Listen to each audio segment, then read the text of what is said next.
what has happened and what the Japanese government will do about it. We're being told to expect that the Prime Minister will address the nation once that cabinet meeting is concluded. We expect that to happen relatively soon.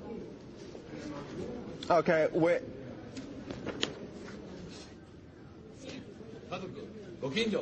and to help Harry, family thanks for that and update. neighbors. This is the Prime Minister of Japan speaking right now. Let's listen into what he's saying. To minimize the damage. We ask you to act in such a way that it will be possible to minimize the damage. This will be my greetings as the head of the Disaster Relief Headquarters. Prime Minister Naoto Kan, they're saying that he will do everything possible to aid of what happened at the situation. Okay, that was the Japanese Prime Minister with an address there on television telling people that they were trying to minimize damage and asking people to take all the precautions that they can. Now we're joined on the line from Tokyo by Kim Williams. He's an English teacher working in that city. Kim, tell us what you experienced when this earthquake struck. Well, I was teaching in the university and the quakes started, and the Japanese people generally have a fairly sort of robust and phlegmatic approach to earthquakes. But this is the first time I've actually seen kind of look at the genuine concern on my students' faces. So we evacuated the building, in fact the entire university decamped to the street. Then we went back into the building after about 10 minutes, and then another quake struck. So we evacuated again, and then everyone went home. Things now have calmed down. People are kind of carrying on with life, but I've seen people watching the news in TV shops and stuff about the tsunami that's happening on the coast. It was a kind of worrying experience because it was larger than any earthquake I think that any of my students have experienced in their lifetime. And what is the situation there right now? In central Tokyo, life is kind of going on as is. There are children walking around with protective gear on, but it's kind of calmed down. I think people are more concerned about what's happening on the coastline. Okay, and well, stay with us. I just want to update our viewers on a piece of information we're just getting, that one woman is reported to have died after a building collapsed her. That was in Ibaraki Prefecture. That's in the wake of this earthquake.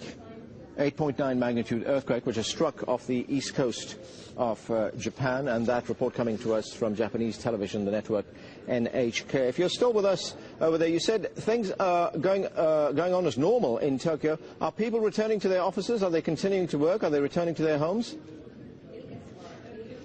The university was now, but it's come to the end of the working day, so I imagine many people have gone home. Okay. All right, sir, we're going to have to leave it there, and our apologies for the poor quality of that line there to Tokyo. Let's go back to Harry Fawcett right now. Harry, we're getting the first reports that of casualties. NHK television in Japan reporting that one woman has died in Ibaraki Prefecture. Right, yes, I've just heard that report as well. That is the first definite death that we have heard of from this massive earthquake and tsunami. We had heard reports earlier of a number of casualties coming from Miyagi Prefecture. That's the eastern coastal prefecture closest to the epicenter of the earthquake, 120-odd kilometers offshore. Police had told Kyoto News Agency that there had been a number of casualties. They weren't any more specific than that.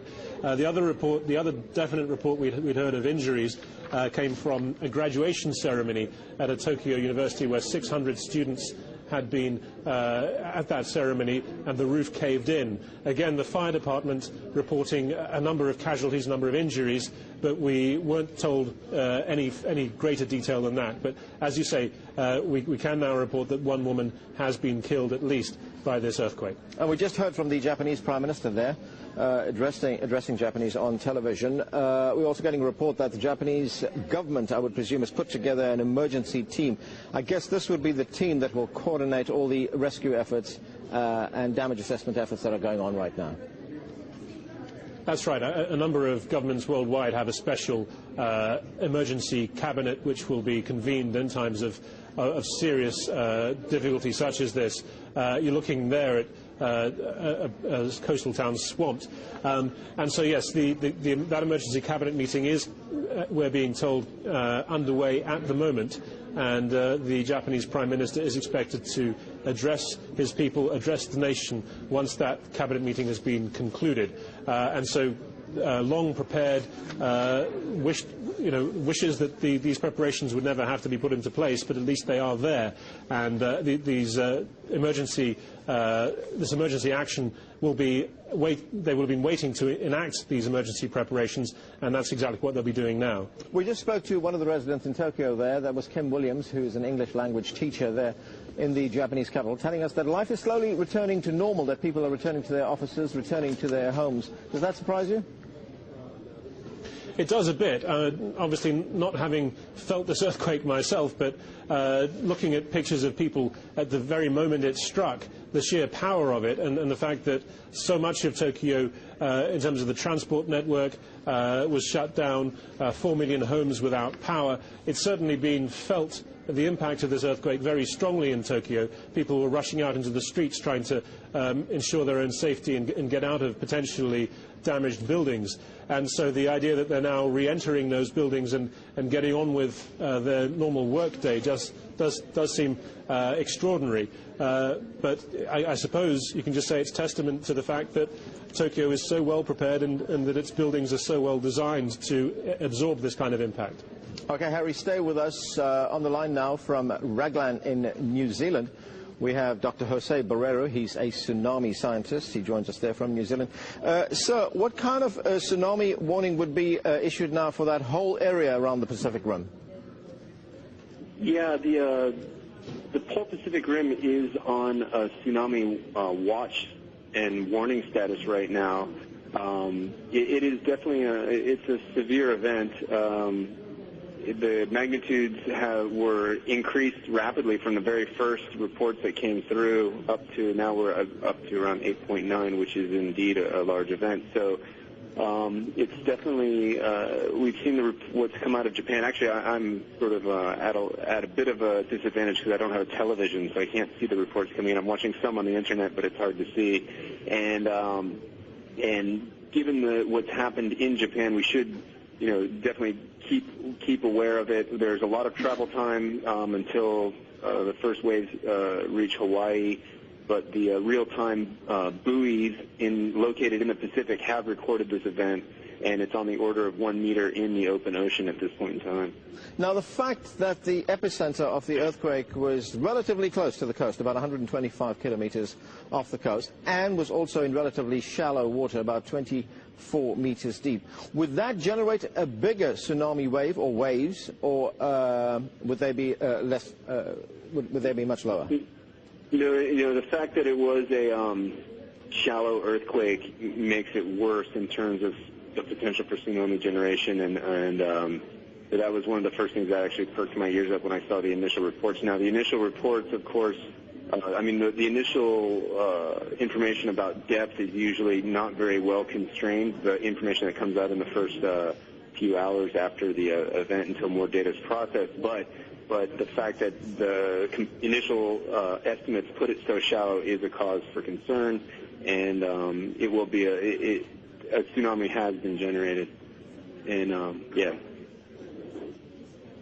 And in terms of preparation, in the aftermath of that earthquake several years back, the Asian tsunami rather, that killed so many people, in terms of preparation right now, would countries around the Pacific Rim be better prepared right now? Absolutely. Already I've been in discussions this evening with New Zealand geophysicists and hazard officials. We have a working group that convenes straight away. I've already have my tasks in place, which I will get to as soon as I'm done with this phone call. And so New Zealand is aware and responding to the threat, and definitely the countries around, especially in the Pacific Rim, are aware. We've all received our emails and alerts, and hopefully these messages have gotten through to the emergency planners around the country and around the world rather. And indeed, they're supposed to be ready for this event. It's so much more on people's minds these days. Now, we're just looking at some dramatic and extraordinary pictures of a wave which was washing up along the east coast of Japan. That wave washing away cars and boats and tearing away buildings along the coastline there. The wave, of course, and the waves, I should say, would take a longer time to reach those coastlines that are further away from the epicenter. What kind of timeline are we talking about around the Pacific? Yeah, unfortunately, I just closed that window that had my travel time map, but here in New Zealand, we're waiting. We should see arrival around 12 hours. I believe Hawaii was in the 6.5-hour range, and longer for areas further afield.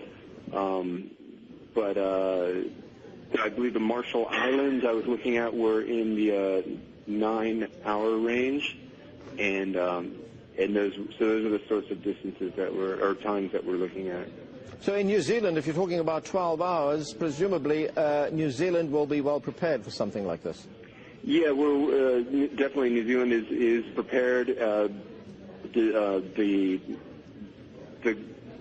warning centers are talking to the people who will be on the ground. One thing that is positive for New Zealand is that it will arrive when it is low tide on the northern coast of New Zealand, so that is a positive. We're not expecting a wave much larger than 1 meter here because of we are significantly off the axis of the main beam of energy that's going to be released by the tsunami. Most of that energy is traveling to the central Pacific Ocean, and so New Zealand is significantly off axis from that.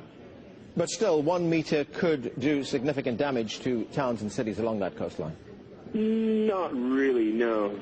A meter, the tide here is on the order of 2 to 2.5 meters, so it's really not much bigger than the normal tide, or it's not even the magnitude of the tide range here. Okay, sir, thank you for joining us. That's Dr. Jose Borrero, a tsunami scientist talking to us from New Zealand. Now, you're watching Al Jazeera's extended coverage of the powerful earthquake that struck off the coast of Japan. Let's go through the latest developments.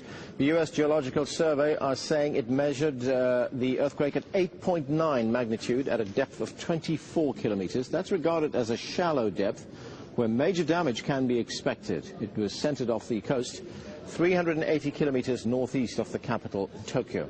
There's now a tsunami warning in effect for Japan, Russia and the Mariana Islands. A tsunami watch has been issued for Japan, Philippines and as far across the Pacific as the island of Guam. Now, in the capital, Tokyo, a large building could be seen on fire and workers rushed out into the streets. A 4-meter tsunami washed away cars and a bridge in Kaimashi City. Japan's defense ministry has scrambled military aircraft to assess the damage. According to Japanese television, all public transport in the capital has been stopped. Rail passengers have been left to walk along the lines. The quake has sent tremors through the financial markets too. Japan's Nikkei closed down 1.7%, hitting a 5-week low. And Japan's top oil refiner has halted operations of 3 refineries in Sendai, Kaishima and Negishi. But one installation in Chiba is still ablaze. Al Jazeera senior meteorologist Steph Galter joins me now in the studio. So, Steph, what would the situation be along the Pacific Rim countries right now? Well, they'll be nervous and they'll also be watching the buoys. There is at least a whole network of buoys across the Pacific to measure things like a tsunami when they start going across.